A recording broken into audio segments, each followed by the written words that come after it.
Voy a referirme en esta exposición a las ideas de Belgrano sobre ética política a través de su correspondencia con Martín de Güemes. Las ideas políticas de Belgrano han sido muy estudiadas, sin ninguna duda, pero en general lo que se ha estudiado son otro tipo de textos, no su correspondencia, y sobre todo en un contexto más bien de política histórica o de teoría política y no tanto de ética política. Por otra parte, la correspondencia con Güemes es una correspondencia muy importante porque es la más nutrida.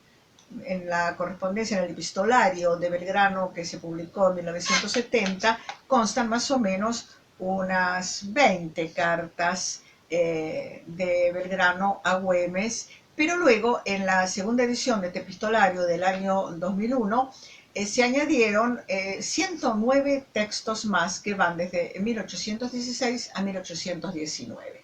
De esta manera resulta sin ninguna duda que la correspondencia con Güemes es no solamente la de mayor volumen, sino también la más situada, la más interesante por estar concretamente pensada en función de la problemática común que tenían Güemes y Belgrano en la defensa de la frontera norte de nuestro país.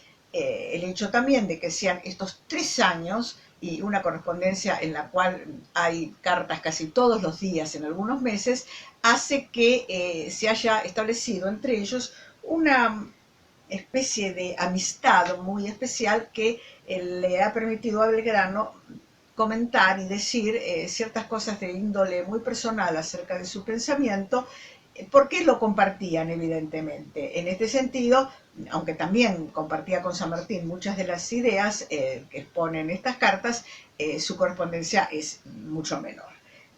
Si uno se atiene a todas estas cartas, podríamos decir que la problemática ética política de Belgrano se centra en 4 ejes, 4 conceptos que aparecen reiteradamente como los más importantes y que son, en primer lugar, la honestidad, en segundo lugar, la lealtad, en tercer lugar, el patriotismo y en cuarto lugar, el sacrificio personal. Vamos a pasar ahora un poco a comentar los textos. Sobre la honestidad, en primer lugar, hay que decir que Belgrano usa esta palabra en el sentido corriente, pero aplicándola tanto a la honestidad de las costumbres personales, como a honestidad en el manejo de la cosa pública. No hay una diferencia en cuanto a la importancia o en cuanto al tipo de normas morales concretas que cada individuo deba tener. Para Belgrano, las dos cosas van juntas y se coimplican. Por eso, él se preocupa, y discute y critica a todos aquellos que son deshonestos tanto en el manejo de los bienes como en el manejo de la propia persona, porque ambas cosas en el sentir de Belgrano van juntos. Eh, una de las cosas que Belgrano insiste es en la deshonestidad que significa para un gobernante el no ocuparse de la cosa pública. En una carta fechada el día 24 de octubre de 1816, en ocasión de las disputas y las dificultades para la traslación del Congreso de Tucumán a Buenos Aires, Belgrano manifiesta a Güemes que es contrario a este traslado y que en realidad no se trata de eso, sino que de lo que se trata es que el Congreso lo que debía hacer es darnos una constitución y un gobierno, porque si no existe esa institucionalización, lo que no hay tampoco es legitimación en el manejo de las armas, en la cual ellos estaban entregados. También Belgrano se hace eco de los malos manejos económicos, de la gente que guarda dinero, que no conserva los bienes como debe y que comete pillerías en el decir de la época. Y que para tapar esas pillerías lanza algunos infundios, rumores, etc. En una carta del 30 de mayo de 1817 le dice significativamente con respecto a estas personas: yo no he podido encontrar, cuando he tratado de descubrir, una cosa sólida para cargar sobre los pícaros. Que le digan a usted los autores de esas especies, que saquen los delatores la cara y, como se pruebe, verá usted ejemplar que atierre a los pícaros. No tengo lenidad para estos, no la tendré nunca. Y otra de las cuestiones que hacen también a la honestidad es el respeto que se debe tener a la autoridad, y que no era, lamentablemente, una virtud en muchos de los miembros de los ejércitos o del gobierno. Le dice Belgrano en una carta del 10 de junio de 1817 a Güemes: hágase usted respetar y obedecer, contando conmigo para todo, pues de nada servirían nuestros trabajos si la autoridad no se conserva sin el menor vejamen. Y por lo tanto insiste en la necesidad de que los cuerpos militares que están poco preparados tengan un militar fuerte a la cabeza, alguien que sea ejemplar, y solamente se puede ser ejemplar en ocasión de estas circunstancias tan difíciles como las que estaban viviendo, sobre la base de una honestidad clara y transparente. Esto es más o menos lo que le dice en una carta más extensa el 29 de junio de 1817. En segundo lugar, la lealtad.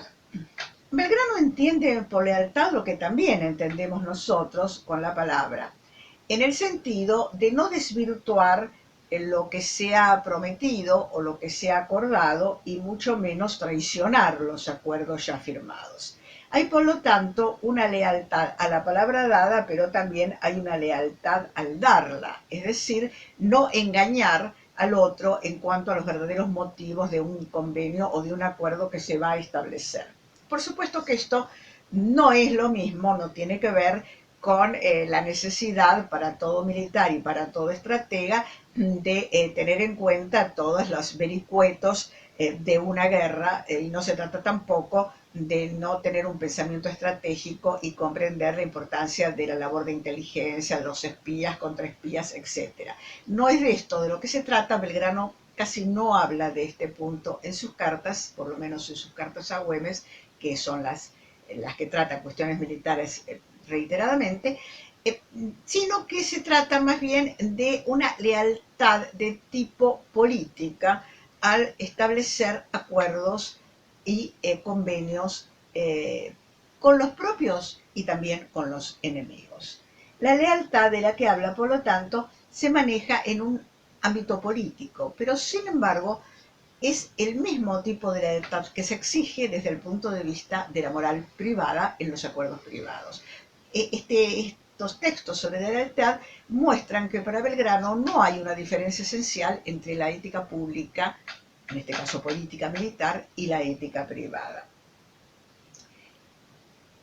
Es muy importante un párrafo que voy a leer, un poco extenso, porque muestra que Belgrano tenía de sí un concepto modesto y bastante equilibrado.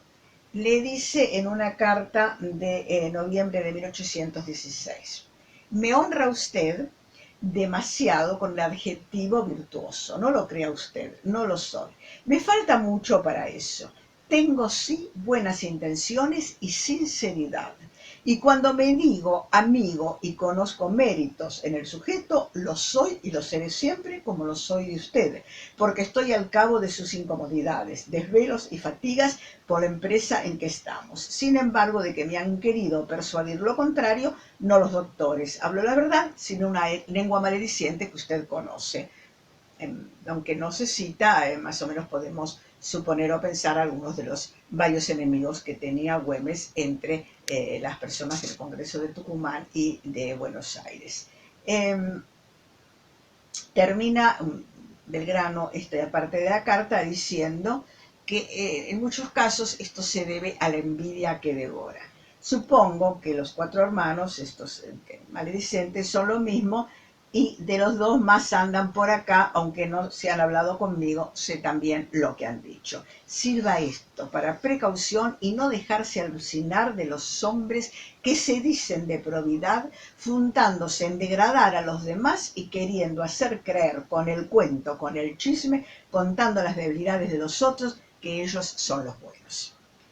El egoísmo es otro de los estigmas que Belgrano señala en muchos de quienes los acompañan en estas misiones militares. Observa que hay poca voluntad de dar de sí para la patria, porque en realidad casi todos miran por sí mismos. Y dice así: si yo pudiera decir a usted todas mis necesidades y todos mis trabajos, nos pondríamos a la par en nuestra mutua lástima. El egoísmo ha cundido demasiado, pero no importa, debe llegar pronto el tiempo en que se acabe. Esto lo decía el 27 de febrero de 1817, en momentos de mucha expectativa por el cruce de los Andes de San Martín.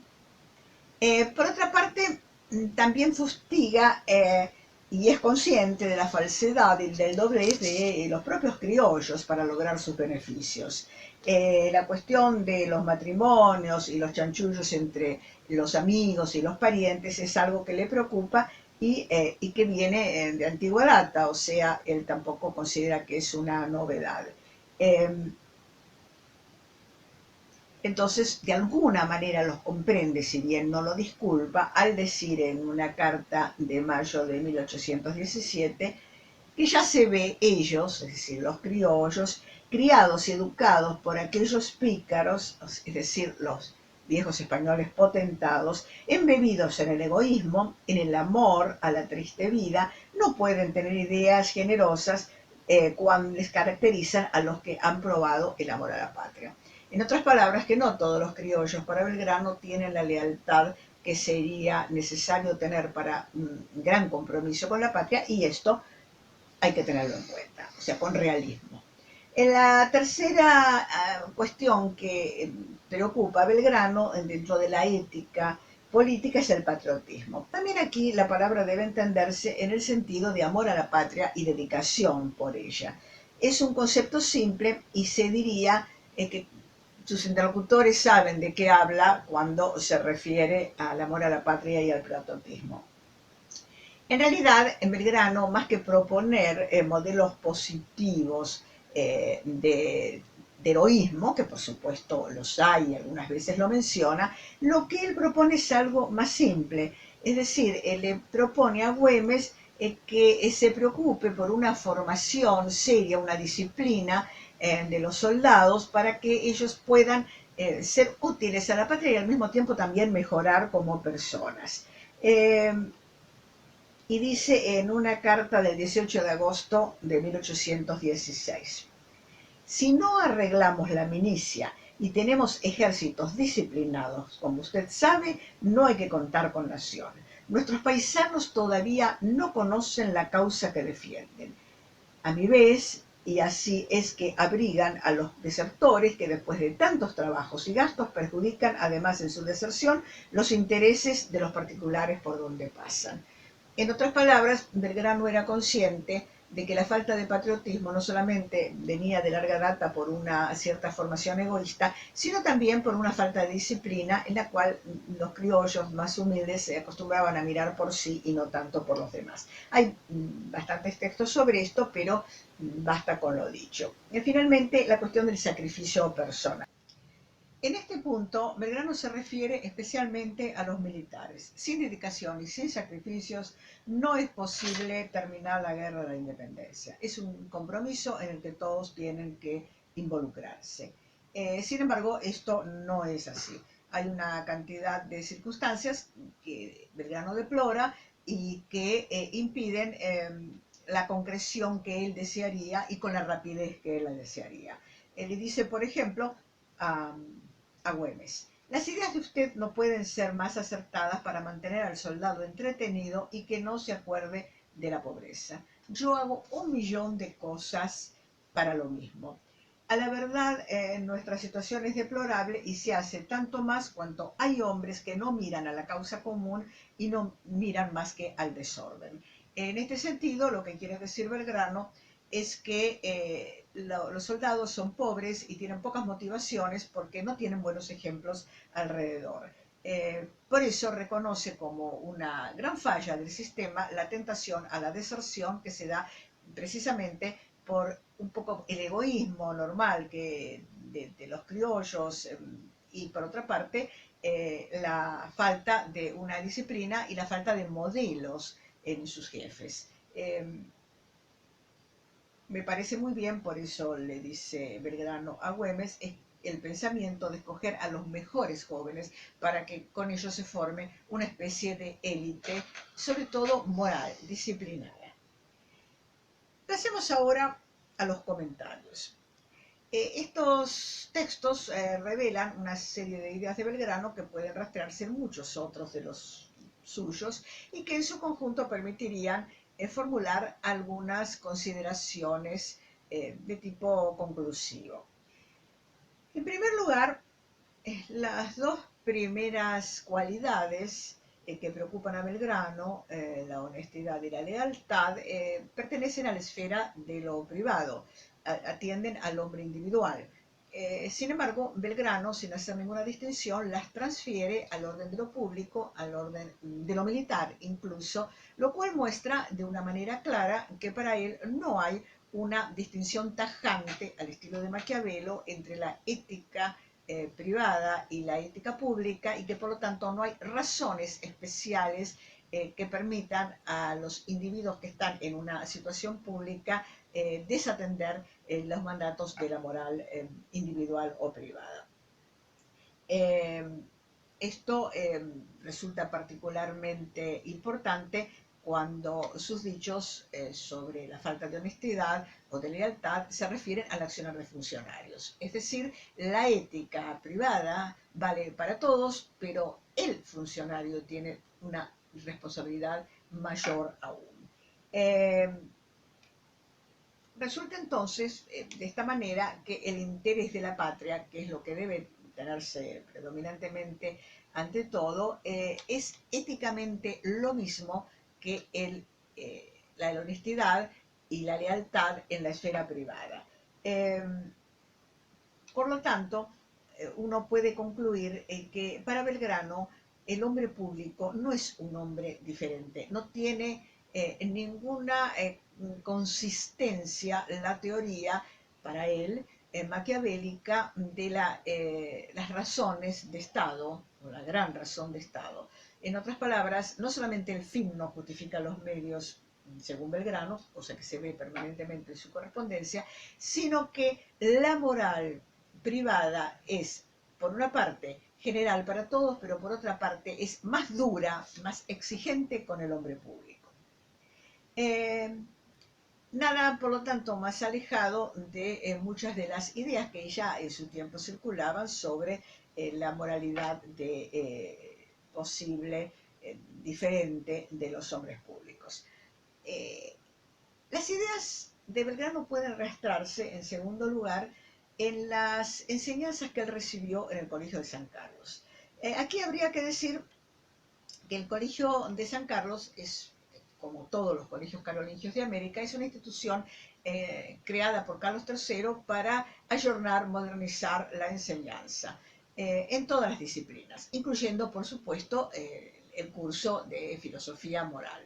Sin embargo, una de las preocupaciones que tenía el gobierno de Carlos III era erradicar, tanto en la metrópoli como en las colonias, cierta influencia del pensamiento jesuita que ya desde 1767 no regían los colegios de América ni de España, pero cuya influencia eventualmente pudiera todavía ser importante, porque ellos propiciaban algunas ideas morales como el probabilismo que parecían poco adecuadas a las difíciles circunstancias políticas que atravesaban los gobiernos de los finales del siglo XVIII, y por esto, en realidad, desde el punto de vista moral, de la filosofía moral, los colegios carolingios de finales del siglo XVIII volvieron a la filosofía moral tradicional de las grandes órdenes religiosas